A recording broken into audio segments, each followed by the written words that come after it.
खुशामदीद आप सबको हमारी तरफ से हो। प्रोग्राम आप देख रहे हैं जी सलाम जेके। मैं हूं आपका मेज़बान इशफाक गौहर। हस्बे वादा सुबह आपके सामने आते हैं प्रोग्राम सलाम जेके में, तो कोशिश करते हैं कि आपको बाखबर करें हर छोटी बड़ी खबर से, उन खबरों से जिनका ताल्लुक जम्मू कश्मीर की यूनियन टेरिटरी से होता है, उन खबरों से जो मुल्क की सतह पर सबसे अहम होती है, या उन खबरों से जो बैनुल-अक़वामी सतह पर इस वक्त गर्दिश में रहती है। और हम आपको हर पल खबर सिर्फ खबर तक नहीं बताते हैं, बल्कि खबर तह तक लेने की कोशिश करते हैं। तज्जिया भी थोड़ा सा होता है, तबसरा भी थोड़ा सा होता है, ग्राउंड रिपोर्ट भी थोड़ी सी होती है, आपकी बात भी होती है, और तो कुल मिलाकर यह प्रोग्राम फिर मुकम्मल हो जाता है जब आखिर पर यानी तीसरे पड़ाव पर आप और हम गुफ्तगू करते हैं। मसाइल आपके होते हैं, मामले आपके होते हैं, हमारी फ़ोन लाइन के ज़रिए से आप बात करते हैं और उन मसाइल को हुकूमत की नोटिस में लाने की कोशिश करते हो। तो इस तरीके से 3 पड़ाव तक ये प्रोग्राम हम आपकी तरफ हम आप तक पहुंचाने की कोशिश करते हैं जी। चूँकि आज जुम्मतुल मुबारक है जी, 28 अप्रैल है, तो शुरुआत प्रोग्राम की करते हैं हस्बे वादा हिस्ट्री ऑफ द डे से। और हिस्ट्री ऑफ द डे में क्या कुछ अहम तरीन है, 10 वाक़यात आपके सामने हर दिन रखते हैं। मेरे दोनों साथी दिल्ली स्टूडियो में मेरे साथ मौजूद है, आसिफ और ज़हूर। आपका भी बहुत बहुत शुक्रिया जी आसिफ और ज़हूर ज्वाइन करने के लिए। लेकिन शुरुआत करते हैं जी हिस्ट्री ऑफ द डे से, और दोनों साथियों के पास बैक वक्त चलते हैं। खुशामदीद, गुड मॉर्निंग, बहुत बहुत शुक्रिया, बहुत बहुत स्वागत आप सभी का। जुमे का दिन है, हिस्ट्री ऑफ द डे में खास क्या है, सबसे पहले कुछ इंपॉर्टेंट पॉइंट्स आपके सामने। तो हिस्ट्री ऑफ द डे से शुरुआत करते हैं। 8:37 हो गए हैं। जहां तक आज के प्रोग्राम की बात है तो एक एक करके अगले पड़ाव की तरफ हम जाएंगे। शुरुआत कीजिएगा हिस्ट्री ऑफ द डे के साथ। माजी में आज के दिन कौन से वाकयात हुए हैं, सबसे पहले उस पर नजर दौड़ाते हैं। आज अप्रैल की चूंकि 28 तारीख है और चौथा हफ्ता खत्म हो चुका है, 5वें और आखिरी हफ्ते में हम हैं। 1969 में आज ही के दिन फ्रांस के सदर चार्ल्स डिगाल मुस्ताफी हुए, अपना ओहदा उन्होंने छोड़ा। तारीख आज के दिन की थी। 1920 में अजरबैजान पहली बार सोवियत यूनियन का यानी जिसे आप यूएसएसआर कहते हैं उसका हिस्सा बना आज के दिन ऑफिशियली, तकरीबन 103 बरस कबल। 1910 में इंग्लैंड में आज ही के दिन क्लोड ग्राहम की तरफ से वाइट के पास पायलट ने जिनने पहली बार आज के दिन रात में हवाई जहाज उड़ाया, और तारीख में ऐसा पहली मर्तबा अंग्रेजी कैलेंडर के मुताबिक ये हमें पता चलता है कि 1910 में पहली मर्तबा हुआ, रात के वक्त परवाज भरी गई। साल 1935 में रूस के दारुल हुकूमत मॉस्को में जेर जमीन मेट्रो ट्रेन की शुरुआत आज के दिन हुई। और आज के दिन 1967 में मशहूर मुक्केबाज मोहम्मद अली ने आर्मी के ओहदे पर फायज होने की तजवीज़ नामंजूर कर दी थी, वो भी आज ही का दिन था। और आज के दिन 1995 में जनूबी कोरिया में मेट्रो में गैस धमाके से 103 अफराद की मौत हुई थी। मेट्रो ट्रेन में गैस धमाका हुआ था जिसके नतीजे में 103 अफराद की मौत हुई थी। आज के दिन 2007 में वर्ल्ड कप क्रिकेट फाइनल में ऑस्ट्रेलिया ने श्रीलंका को शिकस्त देकर वर्ल्ड कप फाइनल अपने नाम किया था ऑस्ट्रेलिया ने आज के दिन 2007 में। और आज के दिन 1937 में 30 साल तक इराक पर हुकूमत करने वाले सद्दाम हुसैन की पैदाइश हुई थी, और इन्हें फिर 2006 में इनको फांसी दी गई थी। वो आज का दिन था जब उनकी पैदाइश हुई थी 1937 में। चलिए, हिस्ट्री ऑफ द डे में ये अहम नुकात आपके सामने एक तवील फहरिस्त से निकालकर अब प्रोग्राम का आगाज करेंगे, और साथ साथ अपने ओपिनियंस, आपका फीडबैक, आपके कमेंट सेक्शन में बात आप हम तक जरूर पहुंचाते रहिएगा। और आज शुरुआत जम्मू कश्मीर से नहीं, लेकिन जम्मू कश्मीर के मसले पर भारत और पाकिस्तान आमने सामने है। इस खबर के साथ प्रोग्राम का आगाज। चलिए जनाब, खबर का आगाज करते हैं और आपको बताते हैं कि अक़वाम मुत्तहिदा की जनरल काउंसिल का इजलास चलता रहता है जी। वहाँ पर मुख्तलिफ मौज़ूआत पर ज़ेर बहस होते हैं मौज़ूआत, और एजेंडे पर हमेशा गुफ्तगू होती है। लेकिन पिछले 8 दिन के दौरान जब आप देखेंगे तो ये दूसरा मौका है जब पाकिस्तान की तरफ से जम्मू कश्मीर बशमूल लद्दाख का मामला उठाया गया है। और अक़वाम मुत्तहिदा के अंदर पाकिस्तान के मुस्तकिल नुमाइंदे ने मुनीर अकरम उनकी तरफ से जम्मू कश्मीर पर मुतनाज़ा बयान दिया गया, और बयान के अंदर जो सूरत हाल जम्मू कश्मीर की है उसकी अक्कासी करने की कोशिश की गई, लद्दाख की सूरत हाल की अक्कासी करने की कोशिश की गई।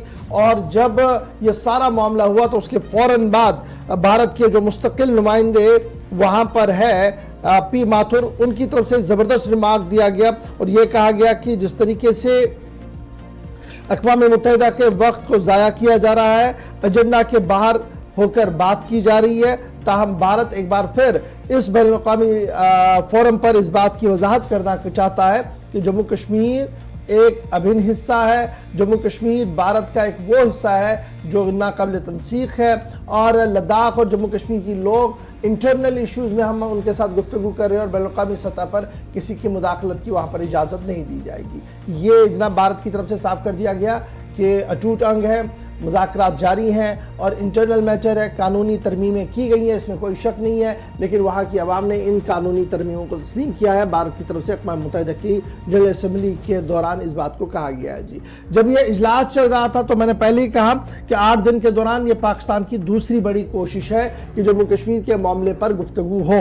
इधर रूस के मंदुबीन और दीगर मंदुबीन भी इस मीटिंग के अंदर मौजूद थे, ताहम उनकी खामोशी से यह साफ जाहिर हुआ कि पाकिस्तान जिस डिप्लोमेटिक एफर्ट्स को चलाने की कोशिश बैनुल-अक़वामी सतह अक़वाम मुत्तहिदा के अंदर करने की कोशिश कर रहा है, फिलहाल उसे किसी तरीके की कोई हिमायत या कामयाबी मिलती हुई नज़र नहीं आ रही है। और ये लगातार तीसरा अटेम्प्ट है जी एक हफ्ते के दौरान जब भारत पाकिस्तान की तलख कलामी हुई हो on the floor of the UN, और लगातार ये चीज़ें जो है वो मॉनिटर इंटरनेशनल फोरम पर की जा रही है। इधर गैर सरकारी इदारे जो अक़वाम मुत्तहिदा के अंदर रहते हैं उनकी तरफ से लगातार ये कोशिश की जा रही है कि भारत और पाकिस्तान के बीच मज़ाकराती अमल को तेज़ कराया जाए, मज़ाकरात हो, और ये जो तलखियाँ दूरियाँ दोनों मुल्कों के बीच में इसे किसी न किसी तरीके से साइडलाइन करके आगे चलाया जाए। ताहम इन कोशिशों में कितनी कामयाबी होगी वो अब फ़िलहाल कहीं नज़र नहीं आ रहा है, क्योंकि पाकिस्तान जनरल इलेक्शंस की ओर जा रहा है। वहाँ पर अभी मजबूत हुकूमत है नहीं कोई जो फैसला ले सकती है, और भारत के अंदर भी अगले साल चुनाव है, तो शायद ही चुनाव से कबल इस तरीके का कोई बड़ा फैसला लिया जाएगा। ये काफ़ी मुश्किल लग रहा है। लेकिन फिलहाल अक़वाम मुत्तहिदा के अंदर भारत और पाकिस्तान दोनों आमने सामने हैं। एक बार फिर भारत और पाकिस्तान आमने सामने आकर जम्मू कश्मीर और लद्दाख के मामले पर अपने अपने मौक़िफ़ पर बरकरार नजर आए हैं। चलिए, ये तो बात भारत और पाकिस्तान के हवाले से थे। 8 दिनों के दौरान तीसरी मरतबा जनरल असम्बली के अंदर पाकिस्तान की जानिब से जम्मू कश्मीर और लद्दाख का मसला उजागर किया गया और दाखिली मामला करार देते हुए भारत ने पाकिस्तान की बातों को रिजेक्ट किया। आगे बढ़ते हैं बात भारत और चीन के हवाले से, क्योंकि बड़ी अहम पेशरफ्त हुई है। SCO का इजलास भारत के अंदर मुनक्किद हो रहा है और डिफेंस मिनिस्टर्स जहां पर पहले ही मुलाकातों का सिलसिला शुरू कर चुके हैं, सबकी नजरें नई दिल्ली पर थी, जहां पर चीन के वज़ीर दिफा गलवान के अंदर 2020 में 15-16 तारीख को जो वाक़या पेश आया था, उसके बाद पहली मरतबा आज नई दिल्ली के अंदर मुलाक़े हुए हैं। राजनाथ सिंह और ली शांगफू की मुलाकात हुई है, दोतरफा मीटिंग हुई है, फौजी अफसरान साथ में थे, अपने अपने जो कंसर्न ऑफिशियल्स थे वो दोनों तरफ से साथ थे, और बड़ी बातें इस मीटिंग के दौरान हुई है जो ज़राए से अब कंफर्म हो रहा है। आहिस्ता आहिस्ता चीज़ें निकल कर सामने आ रही हैं। बाद में शायद एक डिटेल ब्रीफिंग भी इस पर सामने आएगी। लेकिन SCO इजलास के दौर से पहले या उस दौर में फिलहाल हम दाखिल हुए जहां पर कजाकिस्तान, ईरान, चीन और दीगर कई ममालिक के वज़ीर दिफा के साथ वज़ीर दिफा राजनाथ सिंह की मुलाकात हुई है। लेकिन सबसे अहम मुलाकात जिस पर सबकी नजरें थी वो थी चीन और भारत के वज़ीर दिफा की, जो तकरीबन 1.5 घंटे तक मुलाकात हुई है। और इस 1 घंटे की से ज्यादा की मुलाकात में दोतरफा ताल्लुकात, सरहदी इलाकों पर कशीदगी, लाइन ऑफ एक्चुअल कंट्रोल, बिलखुसूस शुमाली इलाका जात में जो सूरत हाल है, मशरकी लद्दाख के अंदर अरुणाचल प्रदेश के मामलात, ये सारी चीजें डिस्कस हुई हैं। लेकिन कैसे नई दिल्ली और बीजिंग ने अब तक इन मामलात को चलाया है, जो अभी तक दो तरफा स्ट्रेटजीज रही हैं, चाहे वजारत खारजा के लेवल पर रही हूं, वजारत दिफा के लेवल पर रही हूं, और पिछले एतवार तक 18 दौर की फौजी सतह की बातचीत के दौरान हुई है, वो सब चीजें सामने आई हैं। लेकिन अब जो जराए कंफर्म कर रहे हैं कि इस मीटिंग में वज़ीर दिफा राजनाथ सिंह की तरफ से चीनी हम मनसब को दो टूक अल्फाज में कहा गया कि दोनों ममालिक के दरमियान फौजी ताउन इसी सूरत में आगे बढ़ सकता है जब सरहद पर अमन व अमान कायम होगा, और जो तनाव हमने गलवान घाटी के बाद या उससे पहले डोकलाम के बाद देखा था, अगर ऐसी सूरत हाल होती है या एक भी तरफ से अगर इस सूरत हाल में कमी नहीं आती है तो बहुत मुश्किल है यहां से आगे जा पाना। भारत की तरफ से अपना मौक़िफ़ वाज़ेह अल्फाज में रखा गया, अमन कानून और सुकून या ये सारी चीजें होंगी तब मुमकिन है ताल्लुकात मजीद बेहतर होंगे। ये पहली मुलाकात गलवान वाक़े के बाद दिल्ली के अंदर वज़ीर दिफा की हुई है। और इस मुलाकात के ताल्लुक से मुबस्सरीन का भी ये ख्याल है कि मौजूदा वक्त में जो लद्दाख के अंदर 2020 में 15 और 16 जून को हुआ, उसके बाद ये सबसे बड़ी डेवलपमेंट है साल 2023 की। अब तक फौजी सतह की बातचीत आप देखते थे, 3 तस्वीरें अलग अलग हम आपको दिखा रहे हैं। एक कजाकिस्तान के वज़ीर दिफा से मुलाकात, ये नॉर्मल रिलेशंस पर बात हुई। दूसरी तरफ ईरान के वज़ीर दिफा जब हिंदुस्तान के साथ बातचीत करते और ये सऊदी अरब और ईरान के दरमियान जो ताल्लुकात पिछले दिनों बेहतर हुए, उसके बाद ये पहली मुलाकात भारत और ईरान के वज़ीर दिफा के दरमियान है। और तीसरी जो मीटिंग का हिस्सा है, एक तोहफा भी ईरान की तरफ से और कजाकिस्तान की तरफ से भारत को पेश किया गया है। और तीसरी तस्वीर जो सबसे इंपॉर्टेंट है, डिफेंस मिनिस्टर्स आगे का कॉपरेशन कैसे करेंगे। फौजी सतह की बातचीत जो अब तक कोई ज्यादा नताइज सामने नहीं लाई है, लेकिन सबकी नजरें इस मीटिंग पर इसलिए क्योंकि ईरान के साथ साथ चीन के साथ सबसे ज्यादा, ईरान वाली मीटिंग तो जो नॉर्मल हुई है तकरीबन 45 से 50 मिनट की अभी तक जो दिल्ली से कंफर्म हो रहा है, लेकिन शंघाई ताउन तंजीम के इजलास में चीन और भारत की मीटिंग, जिसकी तस्वीरें भी आपके सामने है, सबसे खास और सबसे बड़ा मौका 3 सालों में पॉलिटिकल पंडित इसे करार दे रहे हैं। चलिए जनाब, वज़ीर दिफा का इजलास, SCO के हाशिए पर यह तमाम मुज़ाकरात हो रही है और मशरक़ी लद्दाख के हवाले से जो गुफ्तगू हुई थी उस पर आसिफ ने आपको बता दिया कि किस तरीके का रिस्पॉन्ड भारत की तरफ से था और क्या कुछ चीन की तरफ से कहा गया है। ताहम बढ़ते हैं जी आगे, बात रहा जम्मू कश्मीर की करते हैं, और जब जम्मू कश्मीर की हम बात करते हैं तो बात सियासत की करते हैं, और जब सियासत की बात होती है तो नजरें सबकी रहती हैं इलेक्शन कमीशन ऑफ इंडिया के दफ्तर पर, क्योंकि हर दिन इलेक्शन कमीशन ऑफ इंडिया के दफ्तर से कोई ना कोई फरमान जारी होता है। और रात देर गए एक और बड़ा फरमान इलेक्शन कमीशन ऑफ इंडिया की तरफ से जारी कर दिया गया है, और इलेक्शन कमीशन ऑफ इंडिया ने जम्मू कश्मीर यूनियन टेरिटरी की असेंबली की 90 निशस्तों के लिए AEROs को अपॉइंट करने और नॉमिनेट करने के हवाले से अहकामात जारी कर दिए हैं। और यह साफ कर दिया है कि AEROs की तैनाती 90 असेंबली हलकों के अंदर कराई जाए ताकि आने वाले दिनों में निजाम को बेहतर बनाया जाए। इतना ही नहीं बल्कि इलेक्शन कमीशन ऑफ इंडिया ने लद्दाख की पार्लिमानी सीट के लिए भी AEROs की तैनाती को यकीनी बनाने के लिए मुतल्लिका महकमे से खत किताबत शुरू कर दी है। Block development officers, CDPOs, district social welfare officers को अपॉइंट किया जा सकता है AEROs के तौर पर। ताहम समरी रिवीजन, जो वोटर समरी रिवीजन नजरसानी का जो अमल वोटर लिस्ट में चल रहा है वो मुकम्मल हो जाएगा जी 27 अक्टूबर को। इलेक्शन कमीशन ऑफ इंडिया की तरफ से ऑर्डर जारी कर दिया गया है जिसमें कहा गया है कि अपॉइंटमेंट्स की जाएं जी dedicated assistant electoral registration officer AERO की अपॉइंटमेंट्स हो, और ये डेडिकेटेड आदमी जो है वो लगाए जाएं जी 90 असेंबली कॉन्स्टिट्यूएंसीज के लिए जम्मू कश्मीर के अंदर।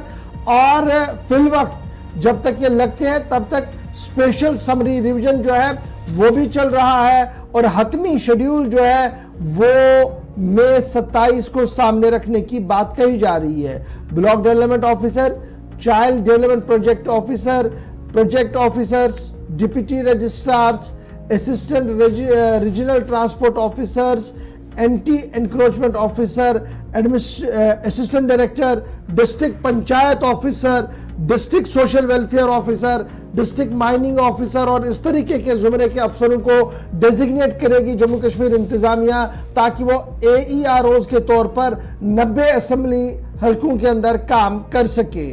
और इसके साथ साथ मैंने पहले ही कहा क्या कि लद्दाख के हवाले से भी बात हुई है, ताहम लद्दाख के हवाले से एक इनफरादी ऑर्डर भी जारी कर दिया गया है जिसके तहत यह साफ कर दिया गया है कि 2 AEROs को अपॉइंट किया जाए जी लद्दाख पार्लियामेंट्री कॉन्स्टिट्यूएंसी के लिए, और समरी रिविजन्स मुकम्मल करने की भी हिदायत जो है वो जारी कर दी गई है। याद रखिएगा कि जम्मू कश्मीर के अंदर 90 असेंबली हलकों के लिए इंतखाब होना है, क्योंकि रिऑर्गेनाइजेशन एक्ट के तहत हमें 90 असेंबली सीटें मिली है।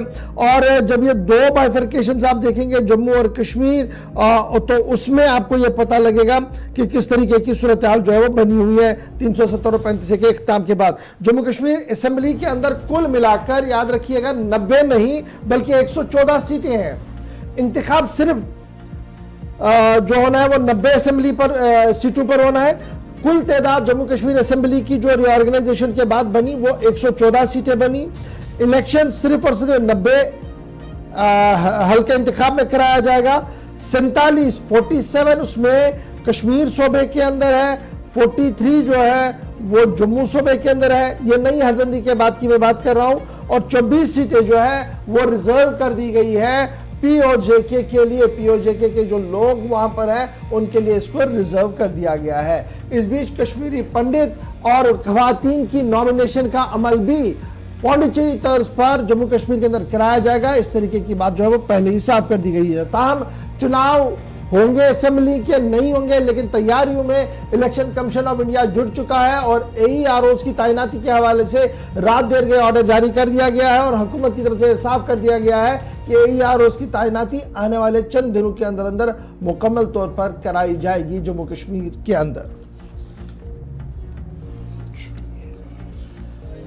चलिए जनाब, अब बढ़ते हैं जी आगे, जरा बात एक और अहम और बड़ी खबर की करते हैं और बात करते हैं ह्यूमन ट्रैफिकिंग की। और ये ह्यूमन ट्रैफिकिंग यानी इंसानों की तस्करी का मामला। आपने एक रियासत से लिया, दूसरी रियासत में डाला, एक मुल्क से लाया, दूसरे मुल्क में डाला। दुनिया भर के अंदर ये चीजें, ये फिल्में हमने बहुत देखी थी, लेकिन तज्जियाती रिपोर्ट जब पेश किया गया जम्मू कश्मीर के हवाले से तो कहा गया जनाब हम किसी से कम नहीं, यहां पर भी इंसानों की तस्करी और ह्यूमन ट्रैफिकिंग का मामला जो है वो चलता है। और इसका खाका खुद कल इसकी सरबराह तंजीम की सरबराह की तरफ से खींचा गया है। अगरचे लेफ्टिनेंट गवर्नर ने कहा कि मुल्क के मुकाबले में यानी एदाद-ओ-शुमार के मुकाबले में यहां पर हालात कदरे ज्यादा बेहतर है, ताहम छोटी सी ही सही, थोड़ी सी ही सही, लेकिन ट्रैफिकिंग यहां पर भी होती है। अब एदाद-ओ-शुमार क्या कहते हैं जी? ह्यूमन ट्रैफिकिंग बढ़ गई है 15.56% तक, 1% नहीं, 2% नहीं, 15.56% तक बढ़ चुकी है। और जब आप पिछले सालों का आंकड़ा और खाता खोलकर देखेंगे तो पता लगेगा कि खवातीन की तस्करी और इनको सबसे ज्यादा टारगेट किया गया, चाहे बाहर से यहां लाया गया, यहां से बाहर लिया गया, या धोखा देकर उनके साथ जिनसी इस्तेसाल किया गया नौकरियों के बहाने पर, दूसरे चीजों को लेकर। कल नेशनल कमीशन बराए खवातीन का इजलास हुआ श्रीनगर के अंदर, तस्वीरें आप देख रहे हैं जी। अगरचे हमारे पास जम्मू कश्मीर के अंदर अपना कमीशन है नहीं, नेशनल कमीशन का इजलास हुआ और इस नेशनल कमीशन बराए खवातीन की चेयरपर्सन रेखा शर्मा ने जब कल एदाद-ओ-शुमार सामने रखे तो पता लगा जम्मू कश्मीर के अंदर 15.59% ट्रैफिकिंग इंक्रीज हुई है जी लास्ट ईयर साल 2021-22 के मुकाबले में। अगरचे इसे माना गया कि आइसबर्गर है, वो छोटा सा मामला है जी, क्योंकि मुल्क के अंदर और भी मामले चल रहे हैं, लेकिन जम्मू कश्मीर के अंदर अगर 15% के आसपास 15% भी बढ़ रहा है तो बड़ा सवाल ये है जी। एक तरफ से ये है, एनसीआरबी के डाटा को खंगालने से पता लग रहा है कि ये सारी चीजें हो रही हैं और साल 2021-22 के मुकाबले में सबसे ज्यादा हमारे पास ये है। और आगे जब उनकी तकरीर और जो बातें कल कही गई उसके बाद में एलजी साहब की भी बात रखूंगा। पहले जरा चेयरपर्सन साहिबा ने जो कुछ वहां पर बताई है, उन्होंने कहा कि अब जरूरत क्या है जी, एक वसी पैमाने पर अवेयरनेस हो और कैंपेन चलाया जाए जी, मुख्तलिफ प्रोग्रामों को हाथ में लिया जाए और स्टेट कमीशन बराए खवातीन जो जम्मू कश्मीर का है उसको फाल मुतहरिक बनाया जाए ताकि जम्मू कश्मीर की खवातीन के मामला जो है उनका निपटारा हो सके, उसका हल हो सके। और ट्रैफिकिंग के हवाले से जब बात आई तो वजाहत उन्होंने क्या की, कहा कि यहां पर शादी के बहाने से ये जो ट्रैफिकिंग खवातीन की हो रही है वो सबसे ज्यादा है। वेस्ट बंगाल से लोगों को नौकरियों के बहाने पर यहां पर लाया जाता है और बाद में क्या कुछ होता है वो सबके सामने है। और यहाँ की खवातीन को जब बाहर लाया जाता है तो उन्हें भी रोजगार का लालच दिया जाता है और बाद में इस्तेसाल का वो शिकार बनती है। अगर जो चंद मामले एनसीआरबी के पास आते हैं और चंद में खामोशी होती है, ताहम जरूरत इस बात की है कि वसी पैमाने पर हकूक की जानकारी हो, जो क्रिटिकल लाइन्स है उनको खोल दिया जाएगा और उन्हें उम्मीद है कि चुनाव मुकम्मल होने के साथ साथ ही यहां पर अपना कमीशन भी बनेगा। ताहम गवर्नर साहब क्या कुछ कह रहे हैं, लेफ्टिनेंट गवर्नर साहब का मानना है कि हालात काबू में है, मुल्क के मुकाबले में जो एदाद-ओ-शुमार है उसके मुकाबले में जम्मू कश्मीर के अंदर कदरे बेहतर हालात है। ताहम मजीद बेहतरी के लिए जम्मू कश्मीर पुलिस की खसूसी खवातीन विंग भी काम कर रही है, एंटी एनफोर्समेंट विंग भी काम कर रही है और दीगर विंगें भी अपने अपने तरीके से काम कर रही है। जरूरत इस बात की जरूर महसूस की जा रही है कि खवातीन कमीशन को कयाम अमल में लाया जाए। और अगर इस हवाले से कोई भी हतमी बात नहीं कही गई, लेकिन कहा गया जरूर कि खवातीन की इस कमीशन को बाज़ाब्ता तौर पर फाल, मुतहरिक और बेहतर बनाया जाएगा और नए खदोखाल पर यह सारा काम जो है वो किया जाएगा।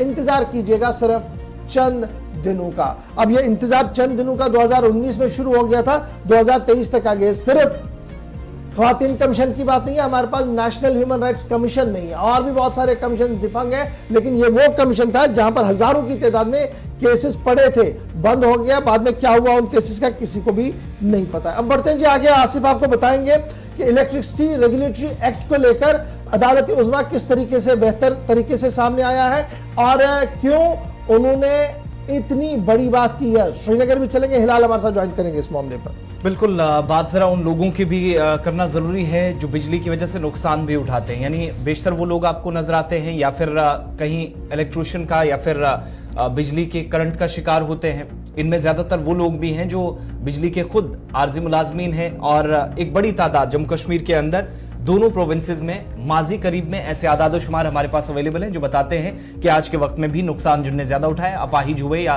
किसी न किसी तरीके से नुकसान उनको हुआ है। लेकिन यही मामला जब अदालत के अंदर पहुंचे तो इंसानी जानों का भारी नुकसान जब हो रहा है तो अदालत ने इस बात का बड़ा सख्त नोटिस लिया है। और एक तो ये कि मौजूदा वक्त में जो इस तरह के एक्सीडेंट्स हो रहे हैं इस पर मुतलकिन से पहले भी जवाब तलब किया गया था, आज फिर से जवाब तलब किया गया। लेकिन यूटी के अंदर आज के वक्त में सेंटर इलेक्ट्रिसिटी एक्ट और इसकी जो सेफ्टी रेगुलेशंस हैं, जो इसमें कवायद के मुताबिक अगर काम होता है तो कहां पर क्या करने की जरूरत है, इंसानी जानों का नुकसान नाकाबिले कबूल है, यह अदालत ने कहते हुए ऑफिसर्स की एक कमेटी तश्कील दे दी है। 31 अक्टूबर 2019 के बाद यह एक्ट यूनियन टेरिटरी के अंदर लागू है, जब यूनियन टेरिटरी दो हिस्सों में या साबिका रियासत तकसीम हुई थी। लेकिन जब कमेटी तश्कील दी गई है उसकी जिम्मेदारी क्या होगी, जिसमें सीनियर ऑफिशियल्स होंगे। काम यह होगा कि इस एक्ट का सही नफाज कैसे यूनियन टेरिटरी के दोनों सूबों में हो सके। दोनों प्रोविंसेस के अंदर दो तरह की परेशानी आपके सामने है। बिजली का करंट लगने से खुद महकमे की मुलाजमीन ने नुकसान उठाया है, जो पीडीडी के अंदर या कॉर्पोरेशन के साथ या आर्जी तौर सबसे ज्यादा मुलाजमीन, हमने कई बार इसी प्रोग्राम के जरिए आपके सामने आदादुशुमार भी पेश किए हैं। दूसरा ये कि मौजूदा वक्त में इस एक्ट के हिसाब से अगर किसी को कोई नुकसान होता है, जानी नुकसान होता है जो माजी में होते रहे हैं, तो उसके बाद फर्दर कैसे इन केसेस को डील किया जाता है तो वो जिम्मेदारी ऑफिसर्स की होगी। रिकमेंडेशन कवानीन के मुताबिक होंगी, एक्ट के मुताबिक होगी, ताकि नुकसान को कम से कम किया जा सके और जो शिकार होता है, जो मुतासरा खानदान या मुतासरा शख्स होता है, वो इस एक्ट के सही नफाज के बाद कैसे उसकी मदद सरकारी तौर पर की जा सकती है, यह बहुत जरूरी है। यूनियन टेरिटरी के अंदर ये एक्ट जिसके मुताबिक काम और अगर बेहतरी के साथ होता है तो जो सेफ्टी रेगुलेशंस हैं उनका आगाज जब यूटी के अंदर बेहतर तरीके से होगा, जो ऑलरेडी हो चुका है, लेकिन नफाज कितना सही हुआ ये जानना भी बहुत जरूरी है। यही जरूरत है इस बात की पड़ी है कि आज जम्मू कश्मीर हाई कोर्ट की तरफ से इसमें जब सीनियर ऑफिसर्स को जिम्मेदारी दी गई तो यह भी कहा गया कि जो मौजूदा वक्त में अमवात हो रही हैं, डेथ परसेंटेज जो हमारी है वो बड़ी है, तो उसके पीछे रीजंस क्या है, नंबर 1 उस पर फोकस करना है। उसके बाद इलेक्ट्रिसिटी सप्लाई के दौरान कौन से ऐसे इकदाम उठाए जा सकते हैं मुमकिन तौर पर कम से कम इस तरह के केसेस से या इस तरह की अमवात से बचा जाए जहां इंसानी जानों का ज़िया अब तक सबसे ज्यादा हुआ है। श्रीनगर चलते हैं, मीर हिलाल हंजूरी हमारे साथ।